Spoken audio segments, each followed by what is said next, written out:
The Power of Words by Edgar Allan Poe, 1809 to 1849. Oenos. Pardon, Agathos, the weakness of a spirit new-fledged with immortality. Agathos. You have spoken nothing, my Oenos, for which pardon is to be demanded. Not even here is knowledge thing of intuition. For wisdom, ask the angels freely, that it may be given. Oenos. But in this existence, I dreamed that I should be at once cognizant of all things, and thus at once be happy in being cognizant of all. Agathos. Ah, not in knowledge is happiness, but in the acquisition of knowledge. In forever knowing, we are forever blessed, but to know all were the curse of a fiend. Oenos. But does not the Most High know all? Agathos. That, since he is the most happy, must still be the one thing unknown even to him. Oenos. But since we grow hourly in knowledge, must not at last all things be known? Agathos. Look down into the abysmal distances. Attempt to force the gaze down the multitudinous vistas of the stars, as we sweep slowly through them, thus, and thus, and thus. Even the spiritual vision is not at all points arrested by the continuous golden walls of the universe, the walls of the myriads of the shining bodies that mere number has appeared to blend into unity. Oenos. I clearly perceive that the infinity of matter is no dream. Agathos. There are no dreams in Eden, but it is here whispered that, of this infinity of matter, the sole purpose is to afford infinite springs, at which the soul may allay the thirst to know, which is for ever unquenchable within it, since to quench it would be to extinguish the soul's self. Question me then, my Oenos, freely and without fear. Come, we will leave to the left the loud harmony of the Pleiades, and swoop outward from the throne into the starry meadows beyond Orion, where, for pansies and violets and heart's ease, are the beds of the triplicate and triple-tinted suns. Oenos. And now, Agathos, as we proceed, instruct me. Speak to me in the earth's familiar tones. I understand not what you hinted to me just now, of the modes or of the method of what, during mortality, we were accustomed to call creation. Do you mean to say that the Creator is not God? Agathos. I mean to say that the deity does not create. Oenos. Explain. Agathos.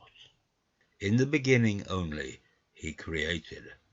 The seeming creatures which are now, throughout the universe, so perpetually springing into being, can only be considered as immediate or indirect, not as the direct or immediate results of the divine creative power. Oenos. Among men, my Agathos, this idea would be considered heretical in the extreme. Agathos.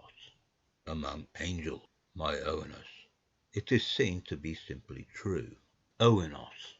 I can comprehend you thus far, that certain operations of what we term nature, or the natural laws, will, under certain conditions, give rise to that which has all the appearance of creation. Shortly before the final overthrow of the earth, there were, I well remember, many very successful experiments in what some philosophers were weak enough to denominate the creation of animalculae. Agathos. The cases of which you speak were, in fact, instances of the secondary creation, and of the only species of creation which has ever been, since the first word spoke into existence the first law. Oenos.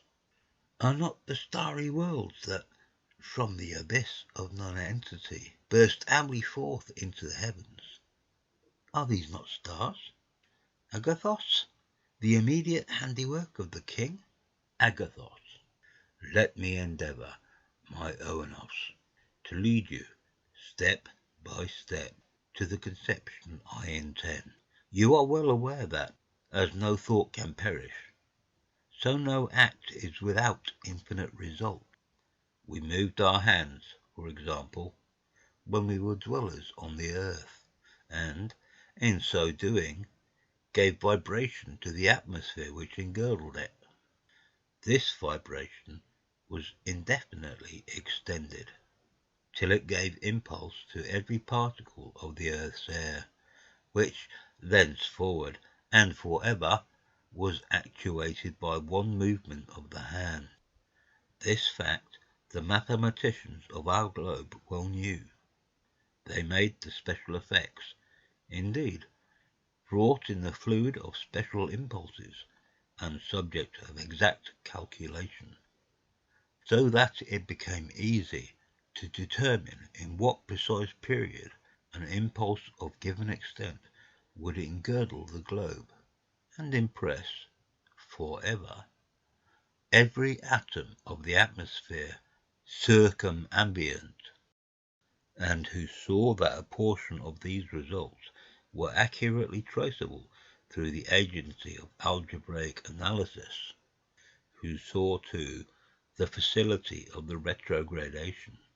These men saw, at the same time, that this species of analysis itself had within itself a capacity for indefinite progress, that there were no bounds conceivable to its advancement and applicability, except within the intellect of him who advanced or applied it. But at this point our mathematicians paused. Oenos. And why, Agathos, should they have proceeded? Agathos. Because there were some considerations of deep interest beyond. It was deducible from what they knew that to a being of infinite understanding, one to whom the perfection of the algebraic analysis lay unfolded, there could be no difficulty in tracing every impulse given the air, and the ether through the air, to the remotest consequences at any even infinitely remote epoch of time. It is indeed demonstrable that every such impulse given the air must, in the end, impress every individual thing that exists within the universe, and the being of infinite understanding, the being whom we have imagined, might trace the remote undulations of the impulse, trace them onward and upward in their influences upon all particles of matter, upward and onward for ever in their modifications of old forms, or, in other words, in their creation of new, until he found them reflected, unimpressive at last, back from the throne of the Godhead. And not only could such a thing do this, but at any epoch, should a given result be afforded him, should one of these numberless comets, for example, be presented to his inspection, he could have no difficulty in determining, by analytic retrogradation, to what original impulse it was due. This power of retrogradation in its absolute fullness and perfection, this faculty of referring at all epochs, all effects to all causes, is of course the prerogative of the deity alone.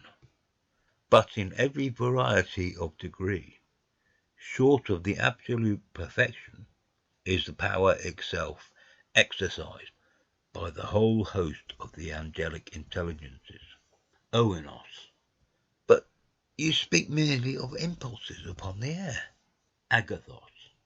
In speaking of the air, I referred only to the earth. but the general proposition has references to impulses upon the ether, which, since it pervades, and alone pervades all space, is thus the greatest medium of creation, oenos. Then all motion of whatever nature creates, agathos. It must. But a true philosophy has long taught that the sources of all motion is thought, and the source of all thought is oenos, God, agathos. I have spoken to you, Oenos, as to a child of the fair earth which lately perished, of impulses upon the atmosphere of the earth. Oenos. You did? Agathos.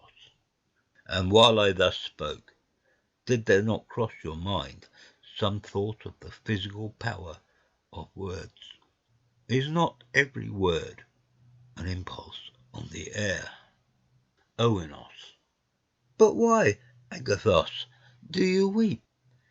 And why, oh, why do your wings droop as we hover above this fair star, which is the greenest and yet most terrible of all we have encountered in our flight?